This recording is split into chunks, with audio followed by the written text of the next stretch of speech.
안녕하십니까, 이 실장입니다. 오늘은 많이 하셨던 질문들 중에 하나였고, 또 최근에도 어떤 분이 카페에다 질문을 남기셨어요. 글러브를 가공을 이제 의뢰를 하려고 하는데 윌슨 제품이래요. 카페에 올린 뭐 최주환 선수 글러브 사진이나 뭐 서건창 선수 글러브 사진이나 막 이런 것들이 많이 있잖아요. 제가 예전에 뭐 카페에다가 선수 실사 사진들도 올리고 했는데, 그 글러브를 보시고 나서 새끼가 뭐 선수는 벌어져 있는 거, 어떤 선수는 이렇게 휘어져 있고, 뭐 어떤 선수는 이렇게 말려져 있는데, 자기는 벌어지는 게 좋은지 뭔지 잘 모르겠다. 새끼를 벌려야 될까요? 아니면 이걸 오므려야 될까요? 아니면 이렇게 휘어야 될까요? 이 새끼 손가락의 각도에 대해서 많이 물어보시더라고요.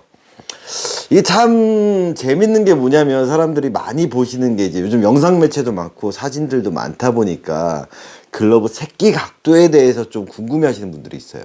어떤 사람들은 벌어져야 된다, 어떤 사람들은 이렇게 들어가야 된다. 네. 전에 허경민 선수 보니까 막 글러브 가지고 어떻게 했죠? 경민이 같은 경우가 막 여기 이렇게 막 누르고 있고, 여기 막 이렇게 하고 있고, 막 이런 거 보면서, 여기를 집어넣어야 돼. 새끼가 이렇게 오므려져야 돼. 또 어떤 선수 최주환 선수 보면 막 이거를 이 1787 구형이었는데 막 이렇게 꺾어서 벌려서 막 이렇게 마징가 모양으로 만들어 놓고 막 이렇게 벌리고 있는 이런 것들도 보고. 네.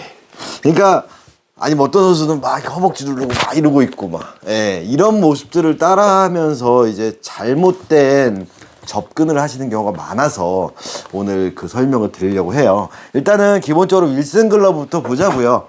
하나는 A2K 1786 신형 패턴이고요. 얘는 구형 1787 구형 패턴이에요. 자, 구형과 신형의 새끼 각도를 보시면 좀 많이 다르다는 걸 느끼실 수가 있을 거예요. 보이시나요? 네. 물론 1787, 1786의 차이도 있겠지만 얘가 더 각이 더 이렇게 져 있어요. 네. 요 각을 보시면.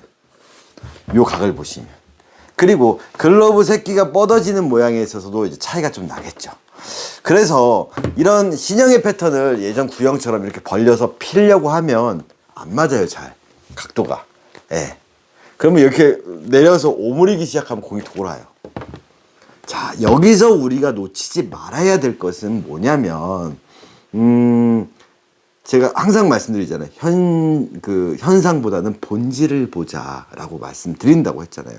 이게 어찌 보면 예전에 제가 올린 영상, 이렇게 일본 선수들은 왜 허벅지에 글러브를 대고 누르나, 거기에 어느 정도 답은 나와 있었어요. 그리고 이 영상 바로 직전의 영상이 사실은 알티스 220 영상에서도 조금 언급을 하다 말았는데, 그렇죠. 그 영상만 보시면 쟤 또 이상한 소리 한다, 자기 스타일이지, 꼭 그렇게 해야 돼 라고 하실 수도 있다는 거죠. 왜냐, 그 영상을 찍고 나서 다른 이제 영상들을 올리고 나서 걔는 이제 근거가 약간 빈약한 상태의 영상이 최근에 올라왔기 때문에. 그래서 326번 영상을 보기 전에 그 앞에 영상들을 보셨다면 제 이야기를 이해를 하시는 거고, 326번 영상만 보신다면 쟤는 또 개똥 같은 소리 하는구나 라고 말씀하실 수도 있어요. 어찌 보면 이 영상이 326번 영상의 근거가 될 수도 있는 부분이고요. 다음에 이 새끼 글러브의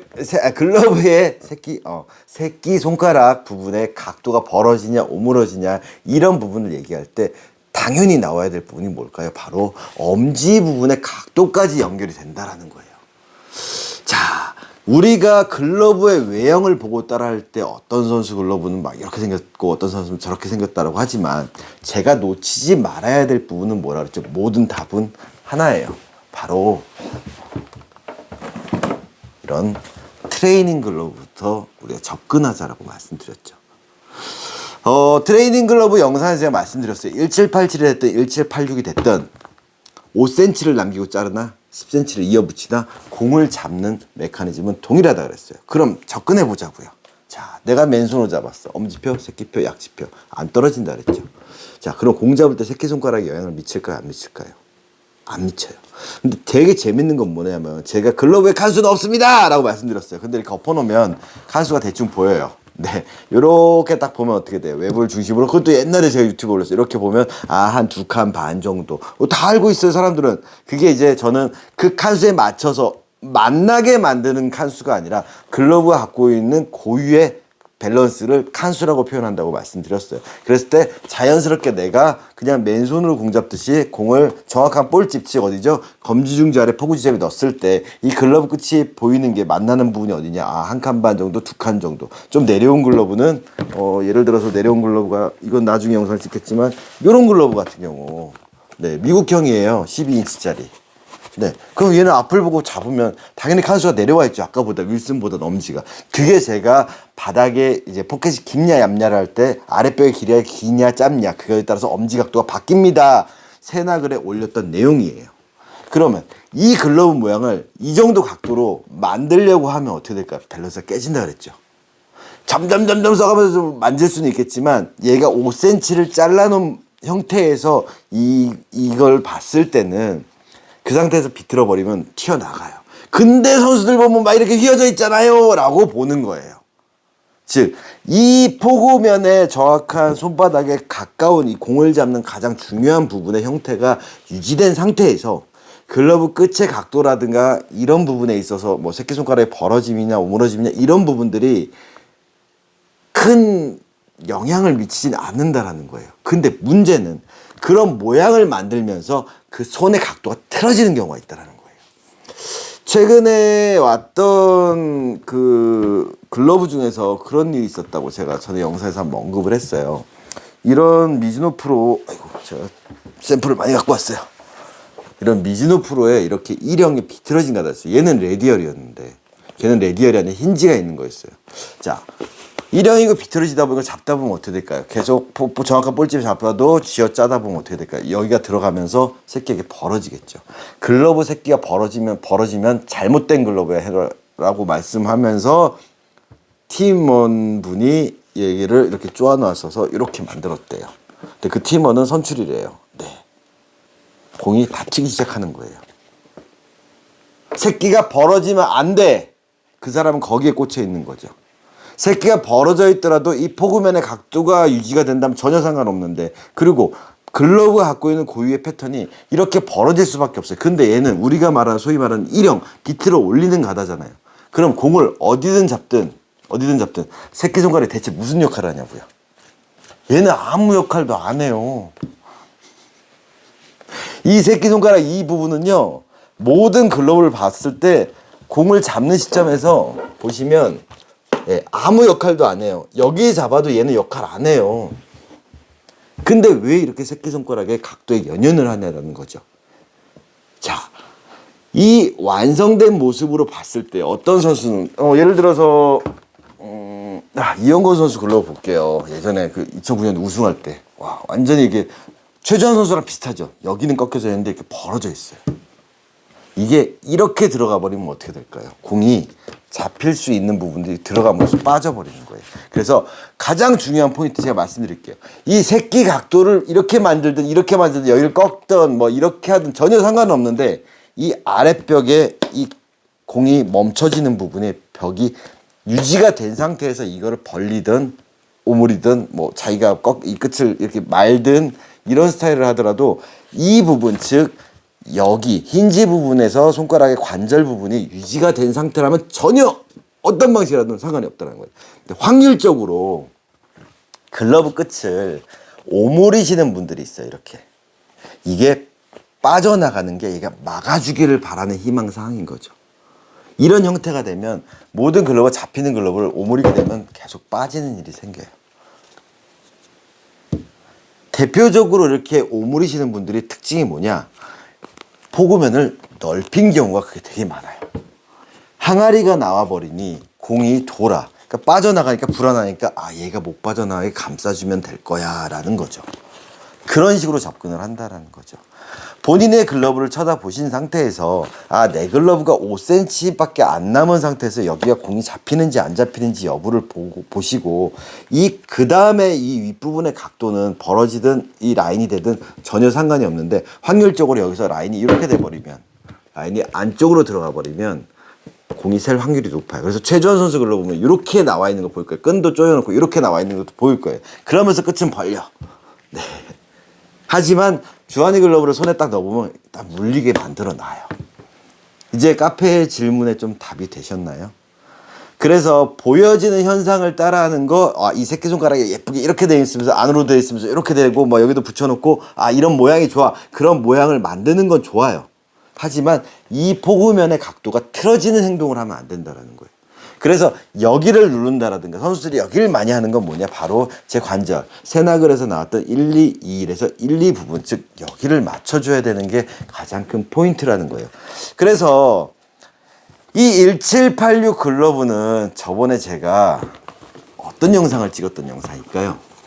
기억하실지 모르겠지만 세상에 나쁜 글러브는 없다 해서 셀프 캐치볼 하면서 셀프 글러브 매만지는 법 올렸었어요. 지금 뭐죠? 피노키오 캐치볼. 자, 이분 같은 경우에는 이 새끼의 각도도 너무 틀어서 각을 놓은 거예요. 그러니까 어떻게 해요? 덜그럭대. 자유롭지 못하게. 그러면 이 글러브 같은 경우는 처음부터 약간 이 각도 자체가 나와 있는 각도인데 디귿자. 제가 글러브 길들일 때 크게 실수하는 게 뭐냐? 각을 위한 각이라 그랬죠. 여기를 각을 위한 각을 너무 만들어만 놓은 거예요. 그러니까 백핸드 롤링하면 덜그럭대는 거예요. 그러니까 내가 물론 공을 정확한 포구 지점으로 받아야겠지만, 즉 볼집으로 받아야겠지만 글러브의 기능은 뭐예요? 볼집이 아닌 포켓이든 웹이든 손바닥 아래든 다 잡혀야 되는 상황인데 이상하게 백핸드로 내가 뭐 이쪽은 다 잡잖아요. 사실 꽉 쥐어짜서 잡히는 부분이고 담기는 경우도 많잖아요. 근데 바운드를 못 맞췄을 때 여기 만났을 때도 좀 이렇게 물려줘야 되는데 이 각을 너무 잡아놔 버리니까 안 물려버리는 거예요. 그럼 그 상황에서 이게 안 물리는 각도가 나와버리면 어떤 일이 생길까요? 엄지를 누르게 돼요. 그래서 이렇게 줄이 들어가 버렸어요. 엄지를 많이 활용하시고 각을 넣으시는 분들의 특징 중에 하나가 제가 말씀드렸죠. 볼집, 즉 소위 말하는 볼집, 포구면의 포구면의 폭이나 포켓의 폭이 너무 넓으신 분들은 아랫벽에서 윗벽까지 공간이 너무 많이 생겨버리는 거죠. 그거를 오므려서 물어줄 수 없을 때 어떻게 그 다음에 엄지가 들어가요. 그래서 여기를 너무 각을 잡아놔 버리셨기 때문에 되려 즉 포켓 볼집보다 아랫부분은 하나도 안 잡히는 걸로고요. 그래서 이분은 되려 새끼를 좀 더 펴드렸어요. 좀 더 완만하게 만들어 드렸어요. 그렇게 해서 각을 좀 자유롭게 들여드리니까 어떻게 돼요? 이제 물리죠. 피노키오 캐치볼 해도 물려요. 근데 그걸 이렇게 각만 딱 만들어 놓으면요 안 잡혀요. 제가 해도 코어에 힘을 줘도 절대 안 잡히는 거죠. 이 새끼손가락의 이 관절의 부분의 각도에 있어서 너무 이분은 그 틀을 유지하려고 했던 거예요. 제 말을 너무 충실하게 들은 거죠. 그랬을 때 내가 여기를 각을 잡거나 피거나 해가면서 아랫벽 윗벽이 물리는지 여부를 보셔야 되는데 문제는 제가 늘 말씀드렸듯이 잘못 접근된 글러브들 있죠. 어떤 거냐? 얼마 전에도 영상에 올렸지만 이렇게 토고를 이렇게 접근하실 경우 이 부분에서는 전혀 해당 사항이 없어져 버리는 거예요. 빵은 소프트볼 공이 들어가게 해놓고 검지는 꺾어놓고 여기 꺾고 여기 꺾었어요. 근데 정작 여기는 끈을 말아서 벌려놨는데 여기는 흘러나가 버려요. 근데 볼집으로 들어왔을 때는 살짝 오므리면 안 잡혀. 이거 어떻게 누르게 돼요. 이런 식으로 이렇게. 그러니까 걸쳐 끼고 그냥 착착착착착 하는 거예요. 그리고 네. 잡혔다고 생각하죠. 이게 잡힌 글러브가 아니라 손끝에 끝으로 젓가락질하면서 그냥 담은 거예요. 그냥 이렇게. 왜? 정확하게 착수를 하고 끼면 이게 하나도 안 잡혀요. 덜그럭대거든요. 그러니까 최후의 수단 걸쳐서 끼는 거죠. 즉 뭐예요? 외야 글러브 만든 거예요. 모든 글러브는요. 이렇게 살짝만 이렇게 걸쳐놓고요. 그냥 이렇게 손끝에 이 정도만 집어넣고 이렇게 하면 다 오므려져요. 그렇게 잡으면 돼요. 그럼 이게 잘 담겨요. 사실은 더 쉽게 담겨요. 네, 그냥 손끝으로만. 뭐 관절 인체 힘이 필요 없어요. 그러려고 비싼 글러브 사는 거 아니잖아요. 1787이 됐든 1786이 됐든 토우가 됐든 미즈노프로 미즈노프로 사카모토가 됐든 미야모토가 됐든 대충 걸쳐가지고 볼집 넓혀놓고 이렇게 까딱까딱까딱 해서 이렇게 잡는다면 당장은 잘 담길 수 있지만 제대로 공을 물어주지 못하는 그 고유의 패턴에 맞지 못하게 쓰는 경우가 많다라는 거죠. 그래서 얘 같은 경우는 되려 새끼를 어떻게 했냐 이렇게 살짝 걸쳐놓고 계속 넓히면서 벌린 거예요. 그러니까 어떻게 아랫벽 윗벽에서 물 수가 없는 글러브가 나오죠. 이 각을 못 만들어주니까 어때 땅볼은 여기 다 흘려. 그러니까 이렇게 잡을 수밖에 없는 거예요. 엄지가 또 들어가고 있죠. 그러니까 엄지가 꺾여 있어요. 자, 새끼손가락의 각도가 결국에는 엄지손가락과도 연결이 된다라는 거죠. 제가 엄지 펠트 전에 설명드렸죠. 내가 이 상태에서 엄지 펠트가 어떻게 되죠? 이 라인으로 나오잖아요. 얘가 이렇게 들어가지 못하는 구조예요. 근데 왜 캐치볼 할 때는 그걸 인지를 하면서 땅볼 잡을 때는 이렇게 들어가고 있냐라는 거예요. 제 말은. 그 원리와 이유를 설명드린 것들이 앞의 내용들이었다는 거예요. 그래서 가장 중요한 포인트 뭐냐? 결국엔 땅볼 받을 때 글러브 각도 이야기가 또 나오는 거예요. 정면 캐치볼 하면 땅볼이 이렇게 되죠. 그럼 우리가 공을 어떻게 이렇게 잡는다 그랬죠.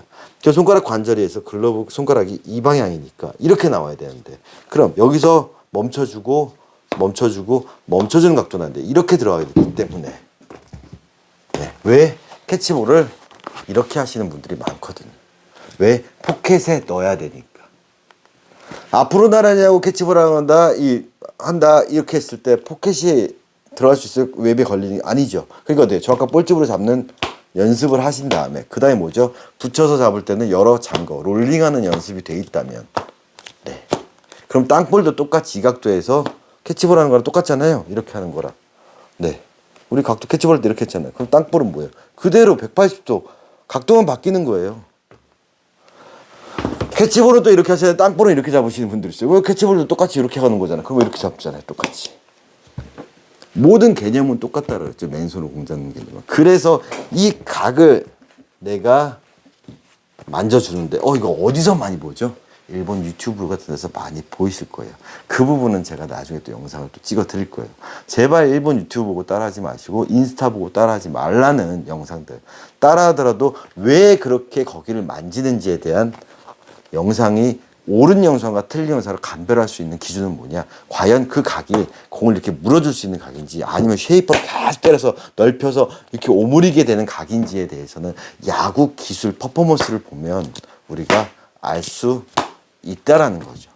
그래서 가장 중요한 새끼 각도의 포인트는 뭐냐? 이 손, 즉 이 중간 이후의 부분의 각도는 본인이 편하신 대로 하시면 되는데 이거를 일부러 벌리면서 여기가 퍼져버린다든가 아니면 이거를 이렇게 안으로 말고 싶어서 여기가 또 되려 아랫벽이 넓어져 버려서 물지 못하게 해버리는 행동들을 하시게 되면 그거는 제가 감히 잘못된 방법입니다 라고 제가 말씀을 하는 거예요.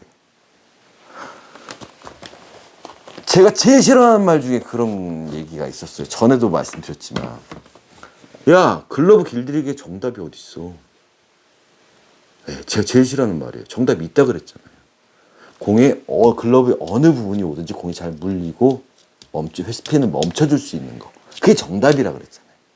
아까 말했던 새끼의 각도가 벌어지냐 뭐 이렇게 벌어져 있냐 뭐 새끼가 엄지가 벌어져 있냐 아니면 엄지를 이렇게 여기를 이렇게 휘어놓고 여기를 이렇게 펼치냐 이런 것들은 정답이 없다라는 거예요.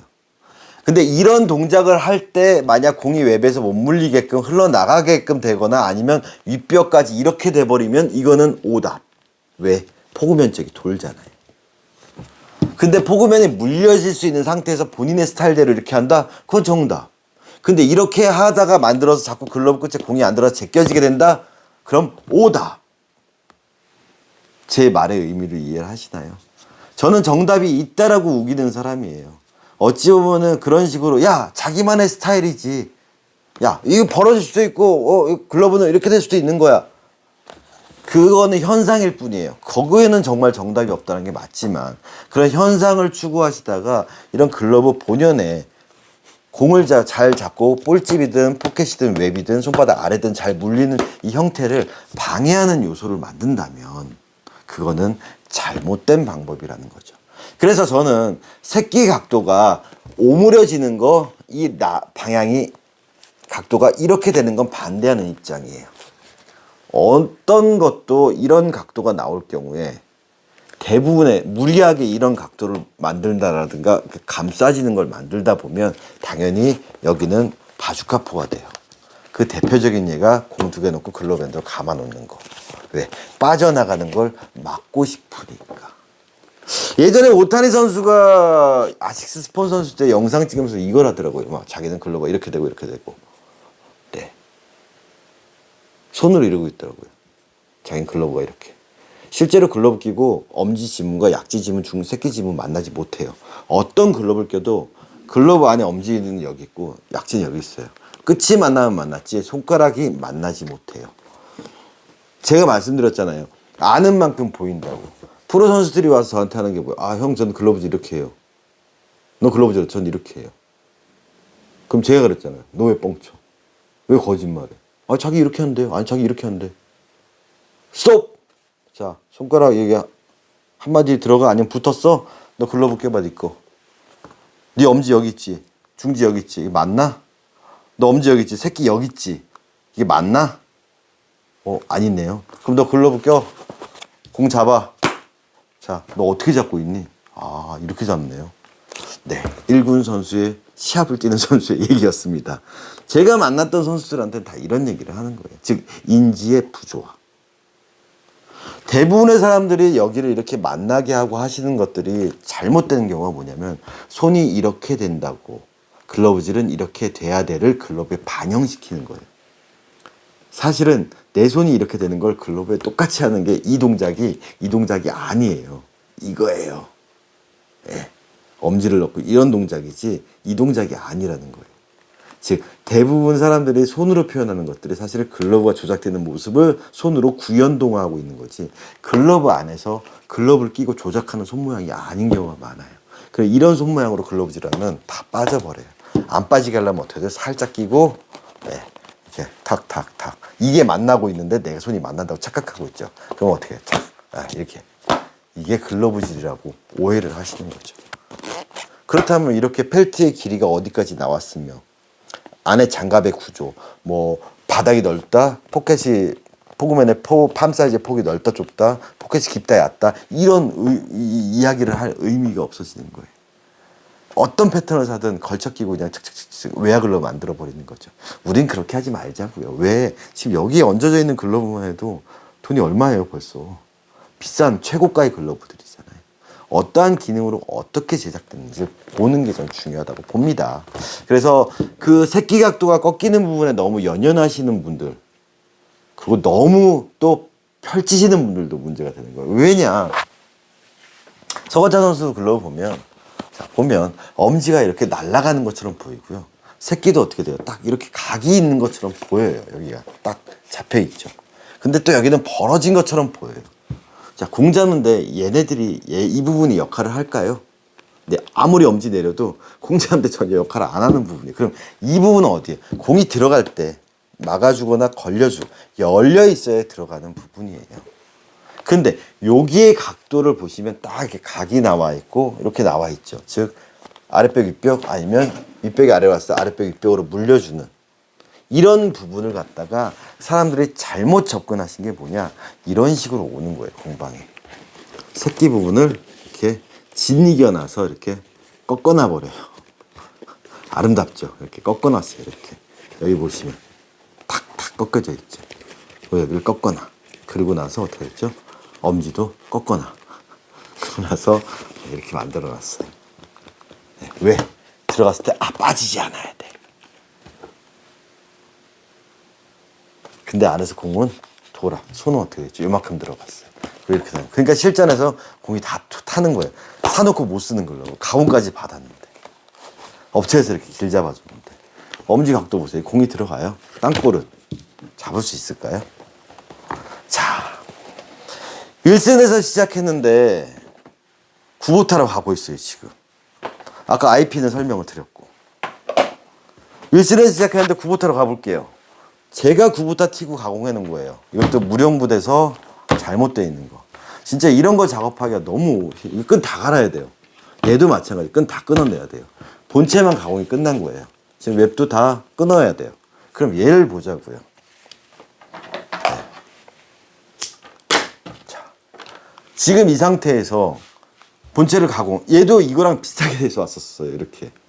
그래서 이 안쪽에 보면 이 자국이 이 꺾여진 자국들이 이 펠트가 이렇게 꺾여진 자국이 보여요. 무리해서 여기를 꺾어버리니까 이렇게 줄이 가버렸죠. 근데 제가 공 잡을 때 이렇게 잡잖아요. 잡어 여기도 잡히고 여기도 잡히고 다 잡히는 모양이에요. 얘가 웹이 없더라도 외부를 한번 떼볼게요. 제가 외부를 아예 제거를 하더라도 지금 가공이 끝났기 때문에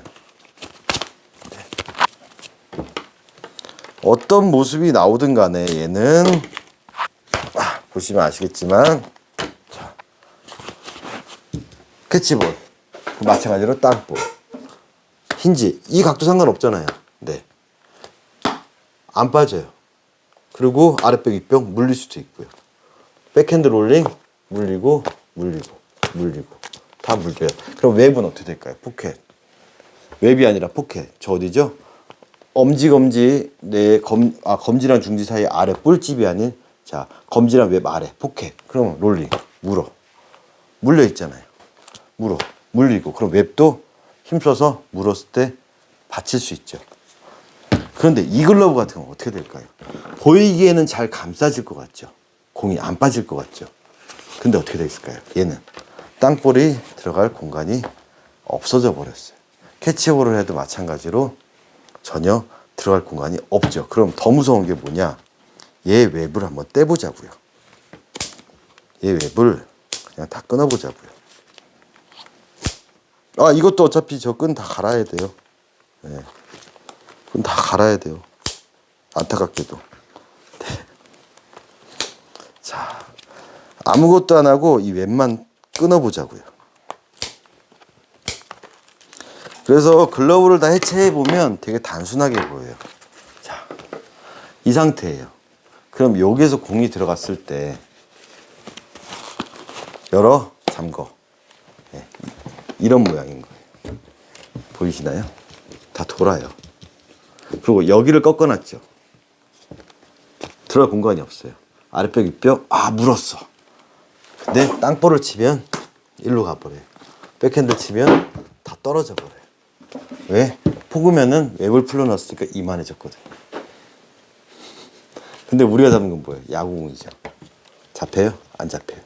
잡혀요? 안 잡혀요. 안 잡혀요. 끝은 모여 있는데 안에는 공간이 넓은 상태죠. 즉 이렇게 꺾어놓고 여기 꺾어놓고 여기가 공간이 넓어서 안 물리니까 윗벽이 못 물어주니까 어떻게 돼요? 당연히 엄지가 들어가요. 그러다 보니까 엄지손가락 부분이 어떻게 돼 있냐? 새끼는 이렇게 꺾어놨지만 그렇죠? 엄지손가락 안에도 보면 보여드릴까요? 그러니까 저는 이런 글러브들을 너무 많이 봐요. 차라리 DIY에서 그랬으면 모르겠는데 자 여기 보이시나요? 엄지? 네, 울어 있어요. 이렇게 층이 져버렸죠. 여기를 완전 짓이겨서 이렇게 부풀게 찝혀버린 거예요. 그러니까 엄지 펠트를 빼면 더 심각한 일이 생기죠. 네. 이 부분의 안쪽에 보면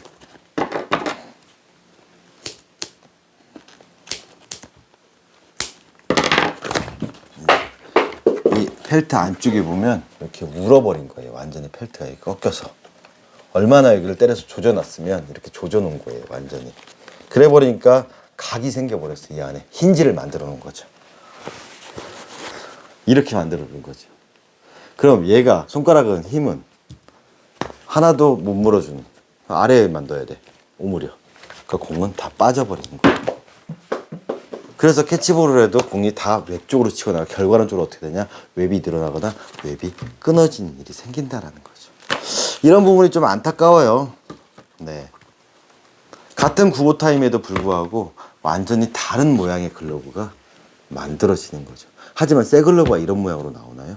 안 나오죠. 자, 이렇게 만드는 이유가 뭘까요, 사람들이? 그건 바로 야구에 대한 이해의 부족 아니면 정보의 바닷속에서 본질을 못 본다라는 거죠. 만약에 정말로 이 힌지를 이렇게 아까 이 글러브처럼 이렇게 꺾어줘서 이렇게 놓고 쉐이퍼로 막 조져. 그리고 여기다 놓고 또 이렇게 막 조져. 이 방식이 맞다면 제가 말씀드렸잖아요. 어떤 글러브가 됐든 본질이 중요하다고. 그럼 이 레디알은 어떻게 할 건데요? 그러니까 레디알 글러브도 접고 걷고 이러고 있는 거예요. 레디알 통으로 일자로 돼 있잖아요. 제가 말씀드렸잖아요. 엄지표, 새끼표. 공자음대 엄지새끼가 무슨 역할을 하냐고요. 레디알 글러브가 그거라고 말씀드렸잖아요. 제 이야기는 다 이어져요. 아랫벽 윗벽, 아랫벽 윗벽, 아랫벽 윗벽 다 잡히고 웹도 다 잡히는 이런 레디알 글러브를 아까 T9처럼 이런 무령부인지 뭔지 아무튼 이렇게 만들어 놓은 글러브도 똑같이 만들어요. 레디알이야 또 이렇게 만들고 더 재밌는 거 그러면 이런 와이드 인지는 어떻게 할 건데? 그냥 5칸짜리 와이드 인지 그럼 얘도 와이드 인지 제가 영상 설명 올렸죠. 아랫벽 윗벽 아랫벽 윗벽 아랫벽 다 잡히는 글러브로 얘도 이렇게 만들어서 조져 놓을 거예요. 이렇게 해서 이거 제 거예요. 마이크 넣고 때려서 이렇게 꺾어 놓을 거예요. 그러면은 여기가 좁으니까 공이 계속 돌겠죠. 여기만 들어가니까 왜 손을 이렇게 쓰게 만들었으니까 그럼 공이 안 잡히잖아요. 이 상태에서 잡혀요? 우리가 맨손으로 할 때 이 상태에서 잡혀요? 안 잡히죠. 그러니까 어떻게 엄지가 들어가 이렇게 잡히는 거예요. 그래서 새끼를 잘못 꺾어 놓으면 엄지는 반드시 들어가게 돼 있어요.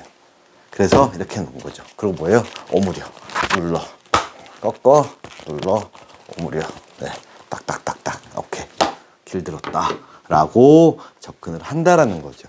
근데 아이러니하게 제가 인스타를 시작을 했는데 우연하게 릴스 같은 거 보면 일본 업체들에서 그렇게 하는 영상들 되게 손만 보이는 것처럼 막 쉐이퍼 때리는 거 보면 그런 게 되게 많아요. 막 빠바바 보고 하는 것들 그거 절대 따라하지 마세요.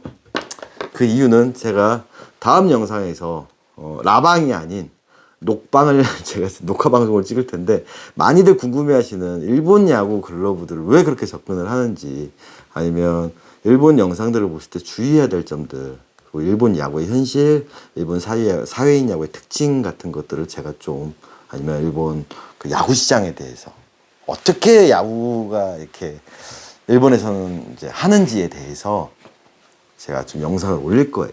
그거는 뭐 신변잡기적인 얘기도 됐고 글로벌 얘기 별로 안 나올 거예요 거기서는. 근데 많이들 상식이 부족한 부분이 가끔씩 통화하다 손님들한테 이런 얘기 막 통화하다 그런 얘기를 하면 일본의 현실에 대해서 얘기하면 와 이런 걸 유튜브로 찍어주세요 그러시더라고요. 그 영상을 찍을 거예요.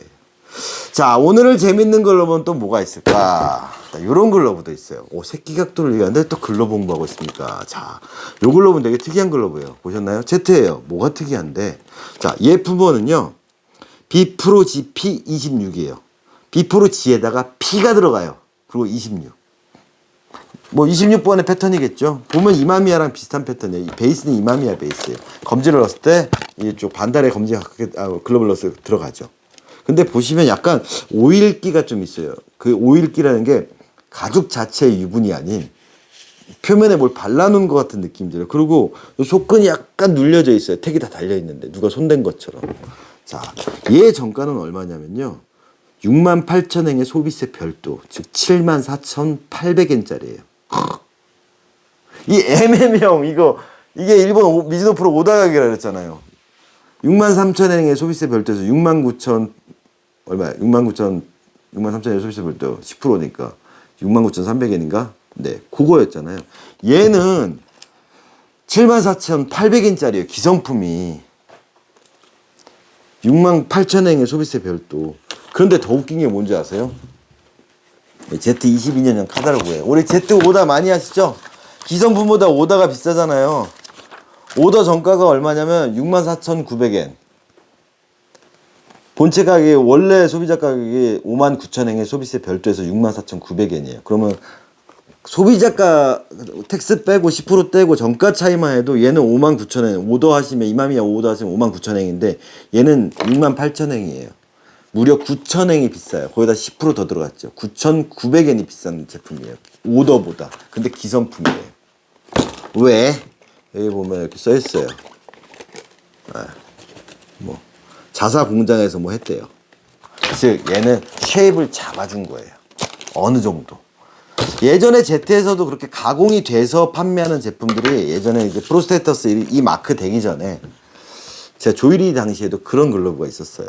그 시가 정가보다 좀 비쌌죠. 일본은 모든 사람의 손이 들어가면 비싸요. 그래서 이거는 어느 정도 형태를 즉 잡아서 나온 거예요. 공장에서. 뭐 쉐이퍼질을 했던 뭘 했던 했겠죠. 네. 모양이 우리가 알고 있던 특히 일본 옥션이나 이런 데나 아니면 일본에서 가공 처리하는 업체의 글러브 모양과 비슷한가요? 그냥 원형 모양이 비슷하지 않아요? 근데 여기는 딱 꺾여 있는 자국들이 나와요. 만져놓고 형태 잡아놓고. 그럼 얘는 사실은 바로 이렇게 캐치볼이 되는 거예요. 엄지 안쪽으로 안 꺾어요. 적당히만 만들어 놨어요. 그럼 어떻게 돼요? 물리고, 포켓 물리고. 예, 물릴 수 있게. 즉, 바로 캐치볼을 하고 사용할 수 있게 만드는 거예요. 근데 대신에 방금 튀었죠? 이거를 롤링이 없이 때리면 얘는 다 튀어요, 얘도. 무려 74,800엔, 9,900엔에 그 뭐랄까요, 가격을 인상 부리는 게 거의 기술자라는 분들이 형태를 잡아왔는데 왜 튀냐고요. 이렇게 되면 역시 뭐야, 손님들 이럴걸요. 보면 다 튀어나와요. 자, 근데 이걸 갖다 앞을 보고 롤링을 하거나 제가 핸들링 하듯이 롤링을 하면 얘는 물려요. 롤링하면 물려요. 근데 보고 오므리면 얘는 다 튀어요. 그럼 이걸 더 극대화하나요? 새끼 각도는 어떻게 돼 있나요? 벌어져 있어요? 많이 안 벌어져 있죠. 그렇다고 이게 감겨 있어요? 안 감겨 있어요. 근데 손을 넣었을 때 여기가 딱 틀이 나와요. 그래서 딱 여기도 백핸드로 들어가면 딱 물리게끔. 네. 확실히 손을 탔어요. 손을 들어갔을 때 되게 편안하고. 네. 누군가 장갑 같은 걸 끼고 때는 안 탔거든요. 손 넣고 쉐이퍼를 이렇게 형태 잡으면서 만진 거예요, 계속. 네. 그래서 틀을 잡아준 거죠. 즉, 새낙을 파트 1에 나온 형태를 사람 손이 끼고 계속 형태를 잡아준 거예요. 그러고 나서 뭐 끈을 나중에 꼈을 수도 있고, 끈은 보니까 건들진 않았어요. 예, 그러면 형태를 잡은 다음에 끈 밸런스를 맞춰놓은 것 같아요. 그래서 끈 밸런스도 괜찮고요. 예, 그런 식으로 형태를 잡아놓은 거예요. 왜? 포켓은 어쨌든 물어줄 수 있으니까, 코어로. 그러면 이 각이 뭐예요? 땅볼 같은 거 잡을 때 이런데 손바닥 아래까지 잘 물리게, 즉 바닥 땅볼 잡을 때 빠지지 않거나 볼집으로 잡았을 때 정확하게 물리게끔 형태를 잡아놓은 거예요. 이거는 각을 잘 잡은 글러브가 되겠죠. 네. 그래서 기성품 나오는 이마미야 새 거 보면 헉 하잖아요. 뭐 아니면 뭐 비프로지 기성품 모델 보면 헉 하실 거예요. 아, 이거 어떻게 접근을 하지? 그거에서 새낙을 파트 1에 만들어 놓은 방식이 바로 이런 식이에요. 그래서 9,900엔을 더 비싸게 받아요. 대단해요. 자, 일본에서 왜 오더 공장, 일본 메이드인 재팬 오더 만드는 공장에서 기성품을 만들까라는 것부터 또 사람들이 물어보시는 분들이 있더라고요. 오늘 온 것 중에서는 MM형이 새 거가 왔는데 만듦새가 아주 진짜 별로였어요. 손님은 저희 공방에서 그 MM형을 제 것도 보시고 손님이 새 거 맡긴 것도 다 껴보셨는데 이번에 검정색을 구매하셨는데 제가 봐도 좀 이상하고 만듦새가 이상해요. 미즈노 하가 공장에서 기성품을 만들까? 그냥 오더 만드는 게 낫지 않을까? 라는 생각을 하실 수도 있잖아요. 그런 부분도 다음에 영상에서 제가 일본 야구의 시장을 이야기하면서 말씀드릴 거예요.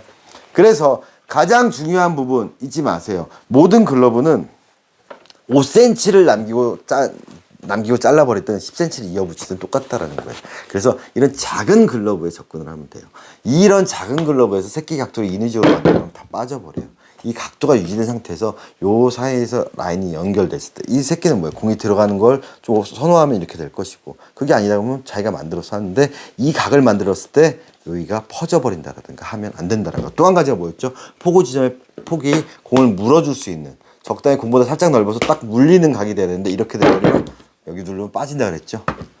내 손의 관절에서 윗벽에서 물어줄 수 있어야 되는데 이게 펴져 있는 상태면 어떻게 돼요? 못 물어주잖아요. 그럼 자동적으로 엄지는 어떻게 돼요? 이게 이렇게 넓어지면 손가락에 상관없이 여기를 꺾어버리면 당연히 공이 못 물어주니까 엄지는 들어갈 수밖에 없다. 네. 하지만 그 글러브의 엄지 각도와 새끼의 각도는 그래서 손님들한테 제가 드리는 말씀 중에 하나가, 제가 가공을 했을 때는 저는 이런 스타일이 맞아요. 뭐 저는 닿는 스타일이 줘요. 잡는 스타일이 줘요. 저 그거 좀 무시하잖아요. 그런 건 없습니다. 저는 글러브 고유의 형태의 패턴에 맞춰서 길을 드립니다. 라고 얘기하는데 그 극단적인 예를 보여드릴게요. 두 개의 미제 글러브예요. 미제 미즈노 글러브. 패턴이 틀려요. 하나는 11.75고 하나는 12인치겠죠. 근데 모양 자체가 어떤가요? 완전 다르죠. 자, 얘는 소위 말한 치퍼조스 가다라고 예전에 이제 나왔던 그 베이스인데 와이드 힌지예요. 그리고 엄지가 길어요. 근데 이 바닥에 되게 넓죠. 엄지 각도 어떻게 이렇게 나오죠. 얘를 이 모양으로 만들 수도 없고요. 얘를 이 모양으로 만들 수도 수도 없어요. 이게 사람들이 이제 쉽게 설명하는 얘는 한 칸, 반 칸, 얘는 두 칸 이렇게 접근한 게 이제 고유의 태생인 거죠. 그렇다면 이런 글러브를 가지고 새끼가 벌어지면 안 돼, 말려야 돼 라고 하면 와이드 힌지에서 이렇게 만다면 어떻게 된다 그랬죠? 다 돈다 그랬죠. 그런 일이 생기는 거예요. 아니면 이렇게 처음부터 각이 깊게 나와 있는데 크리스 브라이언트나 뭐 200번대 베이스랑 비슷한 패턴이잖아요. 반달 있고 그런 부분인데 이거를 갖다가 이렇게 벌려서 이렇게 써. 그럼 어떻게 될까? 여기가 각이 퍼져버리죠. 이 부분이 흘러버리는 거죠. 그래서 글러브 고유의 패턴을 제가 설명드리는 영상을 보고 참고하실 때는 외형적인 부분든지 갖고 있는 기본의 형태의 틀을 좀 이해를 하고 거기서 외형을 맞춰 가시면 되는데, 나는 여태까지 쓰던 글러브 이런 스타일이니까 이 글러브를 사는데도 이런 스타일로 즉 외형을 그렇게 맞춰갈 거야 라고 하면 잘못된 접근이라는 거죠. 그래서 제가 늘 드리는 말씀, 글러브의 정답은 있습니다.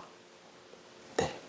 스타일이 다른 거랑 본질이 다른 건 전혀 다르다라는 거 항상 잊지 말아주시기 바랍니다. 그래서 시작은 윌슨이었어요. 새끼 각도가 어떻냐라는 부분들. 자, 아까 구보타 설명들을 한 가지만 더 해볼게요. 자, 저희 손님 글러브예요. 어때요? 안 보이죠. 근데 이분은 제가 가공해드린 거예요. 잘 쓰셨는데 안 보여요. 왜냐?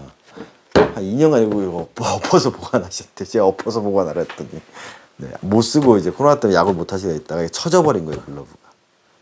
그래서 얘네 리터치가 들어왔어요. 다시 제가 잡아둘 거예요. 이 글러브까지 쳐져버렸죠. 네, 계속 보관이 이렇게 되니까. 그래서 제가 글러브 거치대에 보관하지 마십시오라고 하는 부분도 바로 그런 부분이에요. 그럼 얘가 처진 부분을 다시 만들어주면 되겠죠, 이렇게. 그리고 또 한 가지가 뭐가 있을까요? 이렇게 퍼져 놓으니까 사람들이 또 실수하는 것 중에 하나, 글러브 담으실 때 막 이런 빵빵한 그 공보다 훨씬 그 소프트볼만한 데다 이렇게 이런 거에다가 이런 걸 만들어서 이렇게 보관하시다라는 거, 아니면 헬멧 위에다 얹으시는 분들도 있어요. 우리가 잡아야 될 건, 멈춰야 될 건 이 야구만을 회전하는 물체인데 이런 걸 넣어놓고 하면 안 되겠죠. 이분은 그러진 않으셨어요.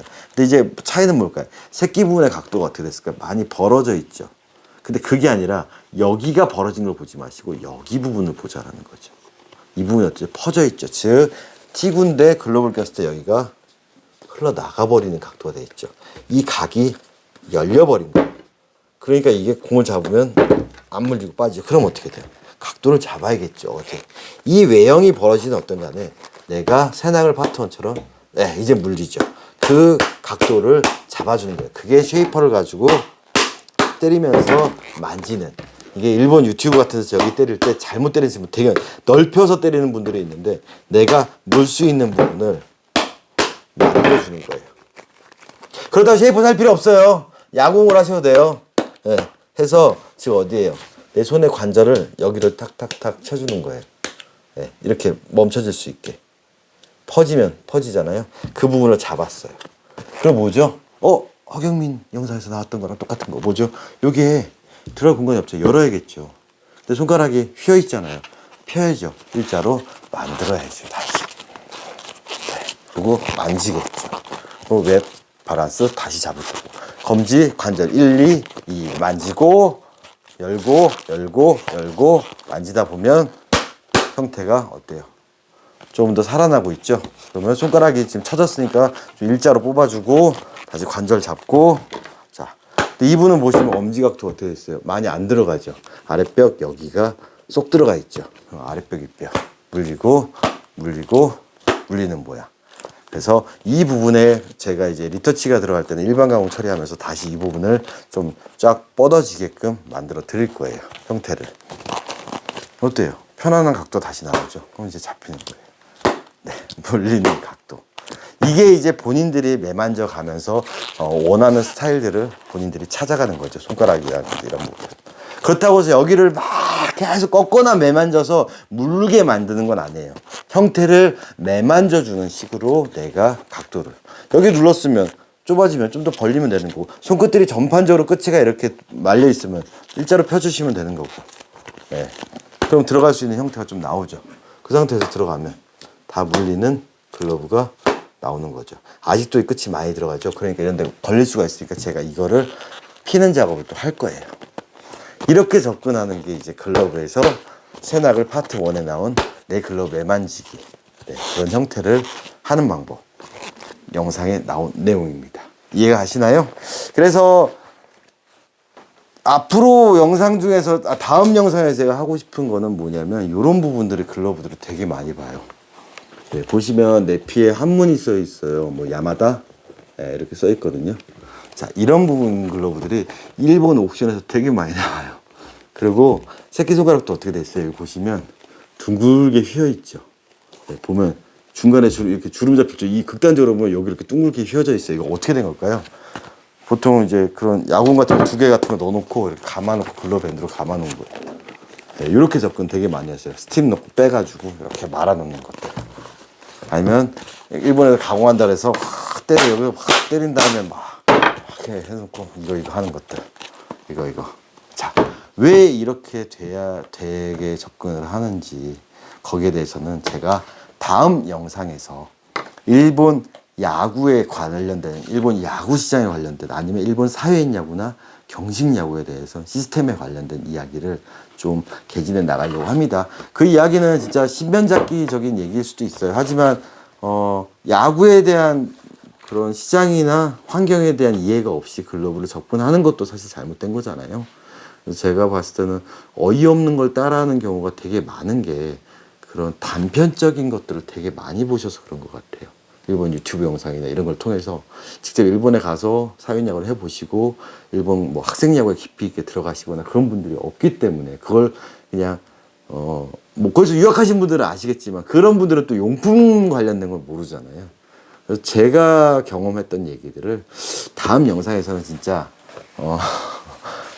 라방이 아닌 녹방으로 이제 손님들이랑 전화 통화하거나 이야기하거나 수다 떨던 내용들을 똑같이 한번 수다를 한번 떨어 보도록 할 테니까 그 영상도 꼭 같이 지켜봐 주시기 바랍니다. 자, 시작은 되게 창대했으나 끝은 되게 좀 뭐 똑같은 얘기 반복했네요. 네. 그래서 엄지새끼각도 그거는 본질의 형태를 망가뜨리지 않는 한 본인의 자유 선택이에요. 하지만 그런 것들을 만졌을 때 본질이 틀어진다든가 아니면 글러브 끝의 방향들이 공이 못 들어가게 막아버린다든가 하면 그거는 잘못됐다라는 거, 그거는 오답이라는 거 꼭 잊지 말아 주시기 바라겠습니다. 감사합니다.